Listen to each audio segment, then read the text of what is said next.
regresamos a Platicando en Familia, 4 de la tarde con 21 minutos. Qué gusto que sigas con nosotros. Miércoles 7 de enero. Hoy platicamos de Escuela para Padres con dos queridos amigos, colaboradores, compañeros. Moxie es familióloga y psicoterapeuta. Y Rodrigo Limón, quien también eres maestro, bueno, tienes muchas especialidades. Cosas, sí. Qué padre. Y juntos hacen el dúo dinámico. Sí. Juntos vienen a hacer aportaciones. Tenemos muy proyectos padres. juntos. Claro, sí, ustedes tienen proyectos en común. Y ya al final del programa nos dan todos sus datos de contacto, claro, por si algunas personas de escuela o grupos de familias, de padres de familias o que se quieran. También, claro, empresas, ¿no? Sí. Es lo más divertido. Chicos, el tema de hoy es básico y me parece que no lo habíamos tratado desde este punto de vista. Lo que ustedes nos acaban de aportar en el primer bloque es nos abre mucho a la realidad, nos hace tocar esta fibra del número de que fuiste en casa de hijo y qué responsabilidades y en qué proceso estaban ya tus papás de experiencia, ¿no? De vida. Sí, fíjate que normalmente dicen los grandes son los responsables, los de en medio, que son el sándwich, son como un poco invisibles, y los niños más pequeños pues son los consentidos, son los carismáticos, son los de repente caprichosos. Pero no es siempre así. O sea, se tiene que dar una combinación de factores para que esto suceda de esta manera, y lo platicábamos anteriormente. Por ejemplo, para que el más grande desarrolle la responsabilidad o no, tiene que ver también con estas expectativas que tenían sus papás a la hora de nacer, que es el primer punto que vamos a tocar, ¿no? Una de las cosas es que siempre tendemos a relacionar todo con nuestra realidad, ¿no? Con cómo nos fue a nosotros. Nuestra propia historia. Nuestra historia, y así generalizamos. Y es cuando nos damos de frente, cuando no sucede lo mismo con nuestra familia que hemos formado. Esa es una gran, como, no decepción, pero sí, pues un encontronazo con la realidad. No necesariamente siempre es así. Y si más le sumamos la familia de la pareja, bueno, pues eso. Claro. Sí. Por ejemplo, solemos decir que el primer hijo es muy esperado.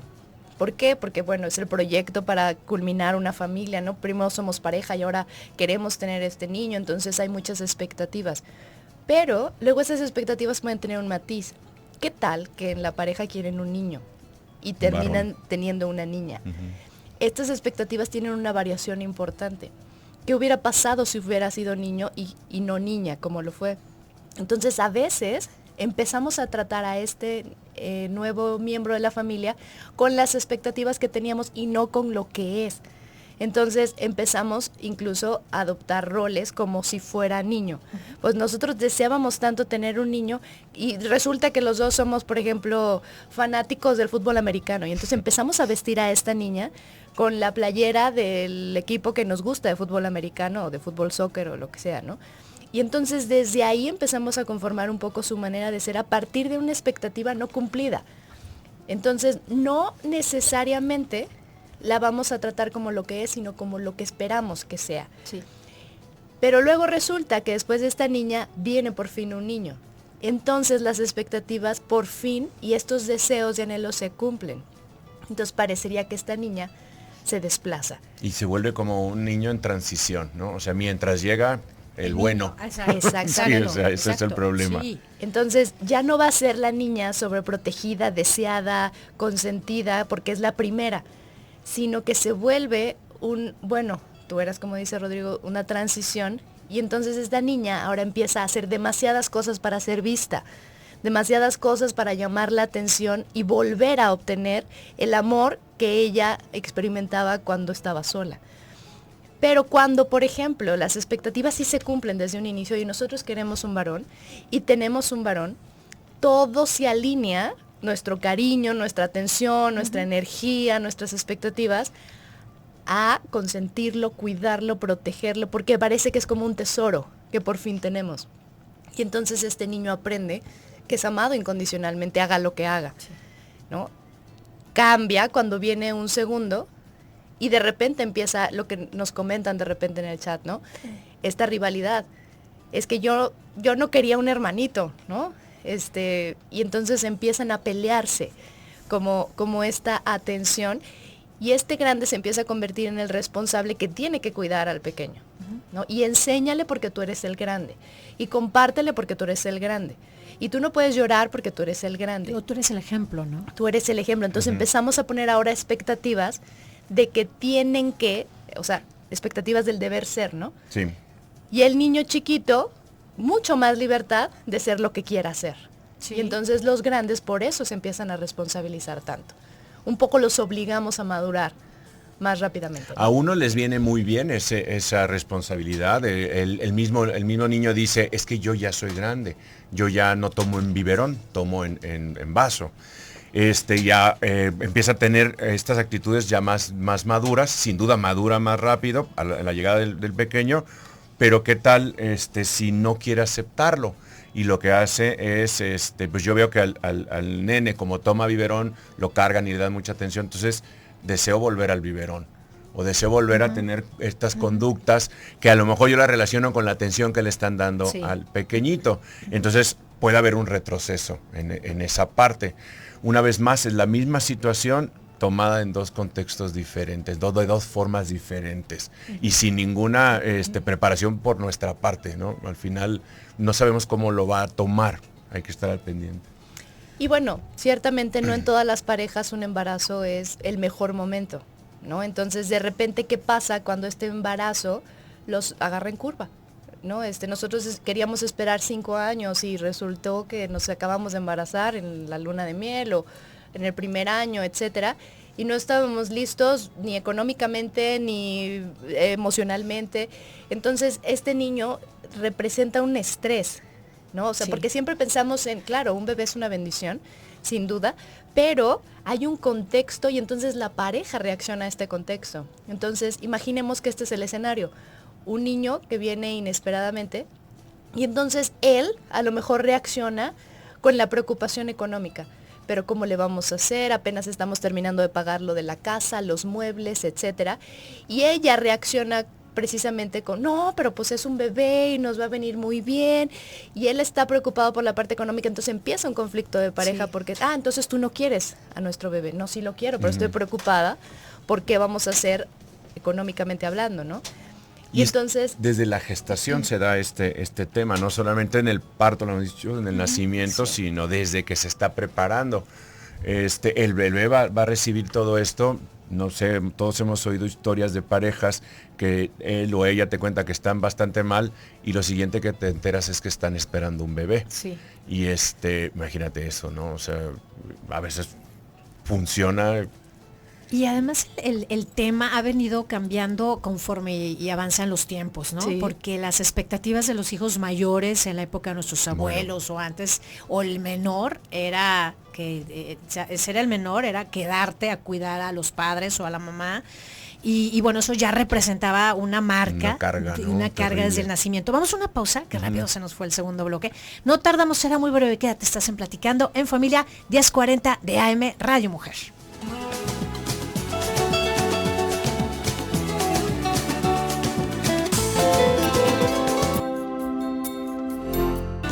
Regresamos, estamos al aire Platicando en Familias, exactamente a la mitad del programa, 4 de la tarde con 34 minutos.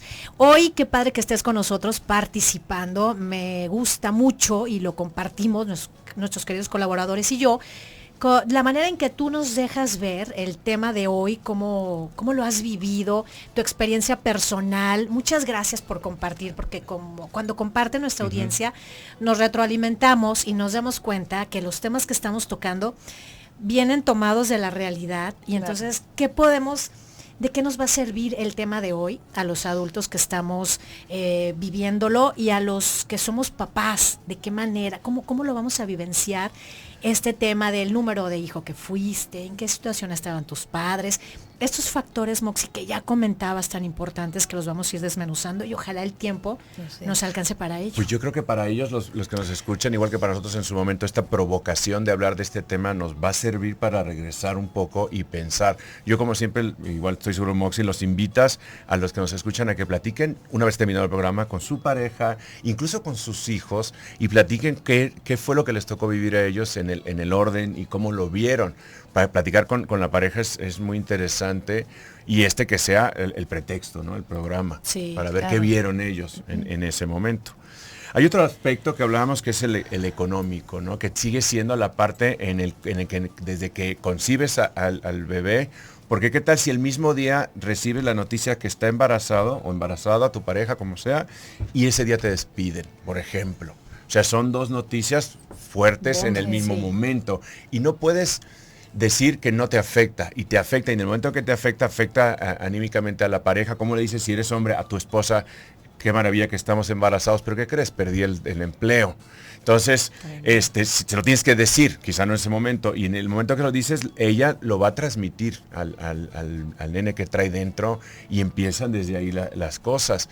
Hay veces que a los grandes les toca un momento difícil económicamente, y a los más chicos ya no tienen problema. Lo hemos visto con muchas parejas, cómo empiezan, se casan con limitaciones, y conforme van avanzando, que de hecho se trataría de eso, de que vayas mejorando económicamente, y entonces el tercero ya le toca otro tipo de cosas. Al más grande, de repente, si tiene la suerte de tener auto, le toca un auto 14 años más viejo, y al más pequeño le toca uno prácticamente nuevo, si es que sigue mejora económica, que también va a afectar. Sí, ¿no? y esto va influyendo en quién entienden ellos que son. Por ejemplo, o sea, si los primeros nacen en un contexto difícil económicamente, aprenden a valorar más las cosas, no despilfarran, suelen ser como más considerados con los demás. Y a veces los que les toca, por ejemplo, más pequeños, vivir otro contexto de su familia en donde ya eran más fáciles las cosas, más accesibles ciertos lujos, los ven como normales, porque eso es lo que vivieron.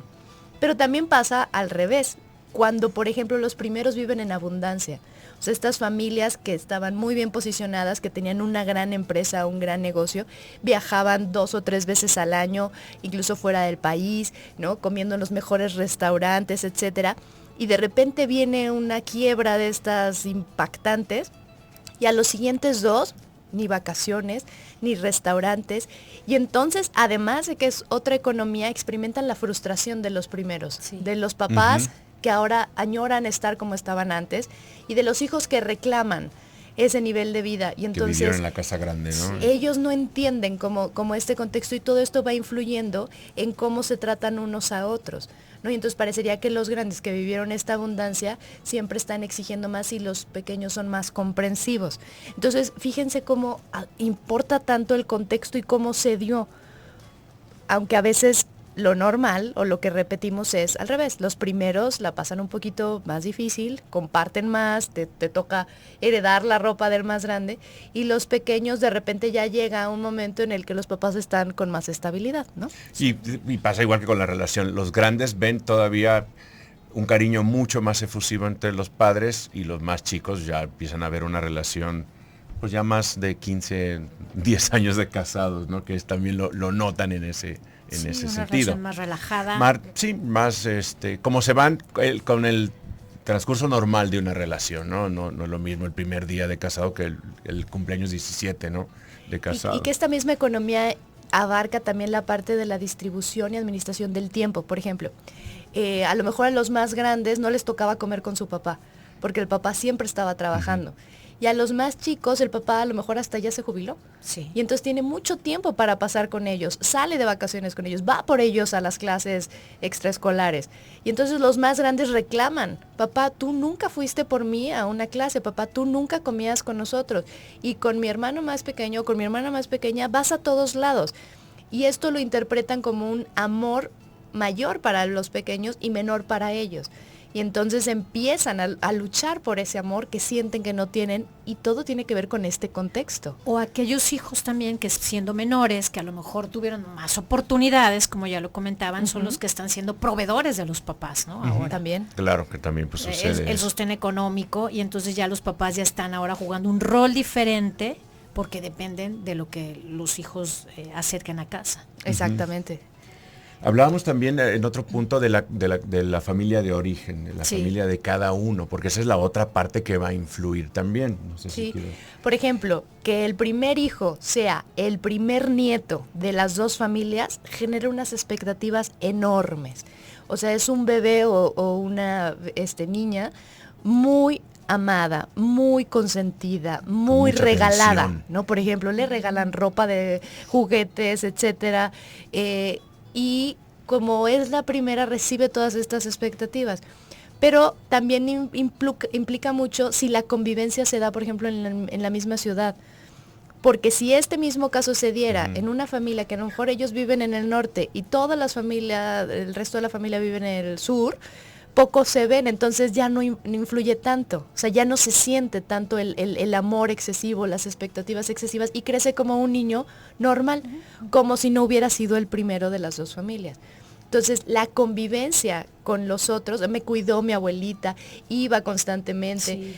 O sea, estas familias que tienen a su misma familia en la ciudad, pueden darse ese lujo de todos los domingos convivir con ellos, o de mientras yo voy al súper te lo dejo, y entonces aprenden a convivir con otras personas y también a recibir amor de otras personas. Cuando eso no pasa, puede suceder que este niño que recibe toda la atención es nada más de su madre, el vínculo se hace demasiado fuerte con la madre y entonces no puede estar sin la madre ni la madre sin él, porque un poco deposita todo su sentido de vida en este hijo y su hijo en la protección de su madre. Y como no convive con abuelas, ni con tíos, ni con primos y todavía no tiene hermanos, es un poco esta sobreprotección y yo me doy y tú me das. Es como una alianza entre nosotros y es un contrato de no nos vamos a dejar nunca, ¿verdad? Y son estos hijos que se quedan siempre con las mamás, ¿no? También existe, por ejemplo, el tercer hijo, no solamente es el tercer hijo, sino que puede ser el hijo 3 y el nieto 17. O sea, que al final acaba yéndose a la cola de la cola. Sí. Esa es la otra parte que va sumando a todo el orden que lleva la familia, ¿no? El último, y ese sí no lo pela, a lo mejor, no nadie, pero es mucho menos y que ya atendido. A lo mejor los abuelos ya ni viven. O puede ser también, que el más pequeño ya no logró conocer a sus abuelos, ¿no? O otra cosa, ¿no? Ese es el tema. Está también el género, volvemos a esta parte del género, y el género en el lugar socioeconómico que haya nacido, porque sabemos que en algunas culturas ser hijo, o sea, el primero que sea hija es una vergüenza, el primero es la expectativa, y así va a depender definitivamente si eres hombre o mujer, más, puede incluso pesar más que en el orden en el que hayas nacido. Y si a eso le añades el orden. Sí, por ejemplo, o sea, una familia en la que primero es un hombre y después viene una niña. Y aquí en México, a quien le darían más responsabilidades es normalmente a una mujer.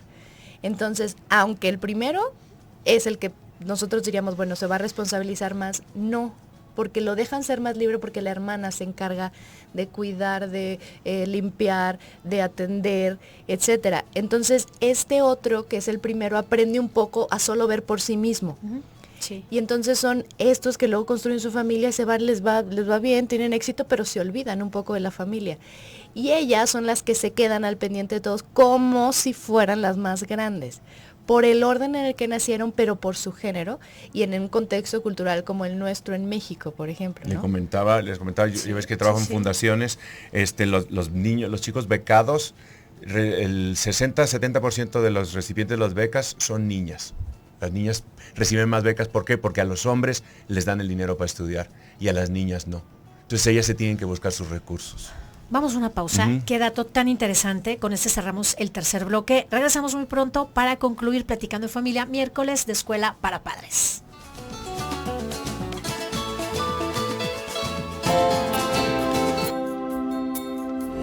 Regresamos, estamos al aire en vivo y a todo color para culminar en este último segmento Platicando en Familia con un tema muy interesante. Tú, gracias a tus aportaciones, estamos platicando hoy acerca de, bueno, qué número de hijo fuiste, qué rol jugaste, tus padres cómo se desempeñaron contigo. Y chicos, hoy platicamos con Rodrigo Limón y con Moxie. Nos dice Adriana, a ver, yo tuve 4 hijos. Todos le pedimos siempre ayuda a mi hijo el menor, hasta yo. ¿No? Entonces, es y mira, aquí hay un ejemplo de cómo no siempre es que el mayor se hace cargo de todo. Y esto seguramente si pudiéramos platicar con ella, nos podría compartir qué hizo que este hijo menor fuera el que se hace cargo de todo, ¿no? Sí. Y eso puede ser porque a lo mejor los primeros fueron muy protegidos y estaban muy cerca de la mamá, y a lo mejor existía una pareja, o tal vez existe aún, pero existe una pareja que se hacía cargo de todo, y cuando faltó, por ejemplo, menor, ¿no? El único que fue capaz fue aquel que fue criado como más independiente. Eso pasa a veces, ¿no? Pasa que también los grandes, si se quedan sin el papá o sin el sustento económico, se meten a trabajar y renuncian a la escuela, a la educación, y al más chico es el que le toca recibir los beneficios sí, bueno, del sacrificio, ¿no? Pero súper, acabo de Es conocer un caso que es verídico. A los 10 años se quedó la mamá viuda y eran 4 hermanos, y el niño de 10 años, bueno, hizo hasta lo imposible, y él era el que daba la aportación al hogar mientras la mamá se quedaba haciendo pie de casa. Y es que ¿sabes qué pasa? Que estos hijos pequeños que reciben todo luego se sienten en deuda. O sea, le debo todo esto a mis hermanos, y entonces es como que tengo 5 papás, ¿no? O tengo 3 papás que siempre me dicen qué hacer y yo siempre estoy en deuda con. Entonces de alguna manera me dedico a ser exitoso para reponerlo. Y cómo manejar todas estas emociones que se viven en estas relaciones, pero que cada familia es única. Sí. Por estas combinaciones que nos acaban de mencionar. Sí. Que de hecho, por ejemplo, otra combinación que no hemos planteado, pero es importante, son las características físicas. Puede pasar que el primero y el segundo son güeros, ¿no? De ojos claros, y de repente viene uno más moreno. Eso marca una diferencia importantísima en el trato, en las expectativas, o al revés. O sea, a lo mejor los primeros tienen una tendencia más de cabello castaño, de tez, no sé, morenita, no sé. Y de repente viene uno que a lo mejor trae un ojazo, ¿no? Azul, verde, porque el abuelo, porque el bisabuelo, etcétera. Los genes que se colaron. Y entonces de repente se convierte en el principito de la familia, ¿no? O esta princesa intocable porque es hermosa, y se genera un complejo de inferioridad en los primeros, etcétera, ¿no? Entonces, cómo las características físicas determinan también un poco el cómo los tratamos. O qué tal un niño con capacidades especiales. O sea, no es lo mismo el trato que recibe, sea el primero, el segundo o el tercero. Las características físicas van a influir en cómo los papás tratan a esta persona. Pienso ahorita, chicos, que qué tal que el niño se parece tanto a mi suegra o a mi suegro o a mi marido o a mi esposa, claro, y yo no he tenido una buena relación con ellos, y me lo recuerda cada que convivo con mi hijo o mi hija. Totalmente. O sea, no, de verdad no podemos dimensionar cuánto influye. Es impresionante. De las cosas que yo defiendo es este tema de decir que no puedes, no tanto querer a todos por igual, pero no te puedes relacionar con todos tus hijos por igual. Entonces, siempre vas a tener favoritos, en el sentido de que puedes tener más fácil la relación con ellos que con otros, porque tienen características con las que más te cuesta trabajo convivir. Claro. Y sí, o sea, de amarlos los vas a amar a todos, pero de que te lleves mejor con unos que con otros, eso es sin duda. Y no hay que sentirse culpable ni mucho menos, sino simplemente reconocerlo, ¿no? Que sucede. Fíjense que Adriana se vuelve a comunicar y nos dice: mis hijos mayores no fueron consentidos. Yo me divorcié, mis hijos trabajaron desde muy pequeños, se independizaron y mandaban dinero. Pero el menor es muy bueno y es muy compartido. Ahí está. Pues mira, tenemos otra participación. Nos dicen: a ver, yo con mi hijo único, es chiquito, tiene 3 años, hasta el calzón ya le enseñé a lavar, porque le digo, mamá no siempre vas a tener, mamá no siempre va a estar aquí, y tú debes tener tus cosas limpias. Me gustaría decirle más cosas, pero ya en su momento. Imagínense que le toque a una mujer que ni el calzón sepa lavar, ¿no? Claro. Y eso también pasa con las madres solteras, ¿no? Que a veces hacen muy maduros a sus hijos, porque no pueden estar con ellos resolviéndoles todo. Entonces, lejos de protegerlos, los hacen independientes rapidísimo, ¿no? A muy temprana edad, haciendo cosas incluso, pues que cualquier otra mamá se jalaría los pelos de cómo crees que tu hijo a los 5 años se va caminando al kinder, ¿no? Y lo hacen, por ejemplo. Sí, que en otro contexto no pasaría eso. Sí, niños habilitados totalmente, con todas la enseñanza que le puedas ir proporcionando, como nos dice nuestra querida amiga, a su edad, ¿no? Exactamente. En su momento. Claro. Pero no sobreprotegidos, ¿no? No. Otra cosa que influye muchísimo es, por ejemplo, cuando determinado hijo viene después de un suceso importante. Imaginemos que ya tienen al primero, viene el segundo, y cuando están buscando el tercero hay unas dificultades, y entonces se da un aborto. Y entonces no logran embarazarse y a lo mejor pasan 2 años y de momento logran embarazarse y viene este bebé que representa mucha más esperanza, mucho más alegría, mucho más un sentido de milagro. Que incluso así los nombra, ¿no? Le pusimos milagros por cómo nació, exactamente, ¿no? Entonces las expectativas que se tienen por venir de un suceso difícil hace que este niño tenga como otra misión, ¿no? Y entonces Sí, nosotros lo imagínate. empezamos a tratar como el que vino a rescatarnos, el que nos devolvió la alegría a esta familia. Y de repente son niños pues que todo lo que hacen es agradar. Buscan y forman su personalidad a partir de agradar a los demás, de siempre tengo que ser una gran ilusión para Claro, alguien, porque ¿no? soy el milagro, porque soy Exactamente. lo que esperaban, ¿no? Exacto. Para no fallar en estas expectativas. Otra cosa que también es muy importante es el número de años que hay entre un hijo y otro. Eso cambia completamente, la dinámica, ¿no? Como tú dices, o sea, 15 años después uno, pues, ¿no? 2 hijos únicos, Dos sin hijos duda. únicos. Sí, eso sí tiene que ver, es fundamental. ¿Cuántos años pasaron antes de que naciera el primero? También tiene que ver. Claro. O sea, si llevaste casado 9 años y llegó el primero y así, todo va sumando. Bueno, no sé si falta alguna cosa más, sobre todo para que no se nos olvide. Sí, por último, las situaciones extraordinarias. No es lo mismo el nacimiento de los hijos cuando hay segundas nupcias, por ejemplo. O sea, teníamos sí. 2, luego vino un divorcio o una separación y yo volví a construir Sí. mi vida junto con otra persona que además tenía Tiene otros hijos. 2. Sí. Sí. Sí, sí, Y sí. entonces juntos solamente tenemos uno. Ese, que es el que sí compartimos los dos, tiene unas expectativas y una postura en la familia diferentísima de los que son particularmente de cada uno. Parecería como que a veces el que sí es de los dos recibe demasiado amor, ¿no? Todo muy incondicional, mientras que los que son de cada uno, hay un poco esta rivalidad incluso entre la pareja. Ah, tú les das eso porque son los tuyos. Ah, tú les das esto otro porque son los tuyos, ¿no? Entonces, en este que tenemos en común hay un trato más equitativo y sin embargo con los que son tuyos y los que son míos hay diferencias. Y esas diferencias generan una postura en la familia y una dinámica totalmente distinta, ¿no? Y el de 9 años, que era el grande, hasta que llegó el de 12. Sí. Claro. Que es pobrecito, se dice, ahora yo era el grande y ya no.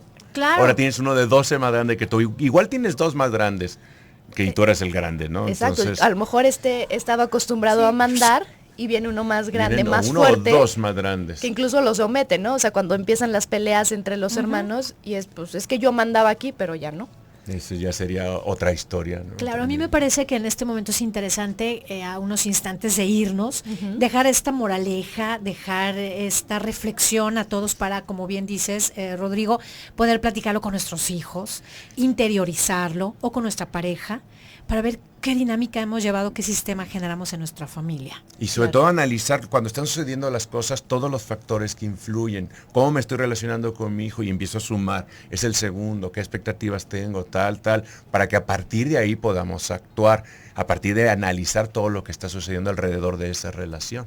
Yo me voy con una reflexión enorme, grande, me gusta, y también te invito a ti, querido público, a que lo hagas y que te lleves puesto el tema, ¿no? Que sirva para, no para algo, para mucho, Claro. y que empiece a cambiar vidas. Claro. Pues, Chicos, ¿sus datos cuáles son? Pues mira, el proyecto es entre 2, como grupo de apoyo, empresas, escuelas, todos, nos pueden llamar al 3124-3169 y Moxie. Al 3318 50 5503. Nuevamente los dos. Bueno, al grupo, porque Moxie es terapeuta, entonces aparte de hacer terapia. Pero el grupo es 3124-3169, para empresas, escuelas, instituciones, lo que necesiten. Y para terapia, 3318 50 5503. Muchas gracias a Gracias, ambos Alicia. dos. Les deseo un gran año. Nos Igual. vemos muy pronto. Gracias, Gracias igualmente. por ser colaboradores de Platicando en Gracias a Familia. todos. Al contrario. Muchas gracias, querido público. Nos vemos el día de mañana en Jueves de Terapia. Quédate a continuación con Alex y disfruta mucho la programación de Radio Mujer. Que Dios te bendiga.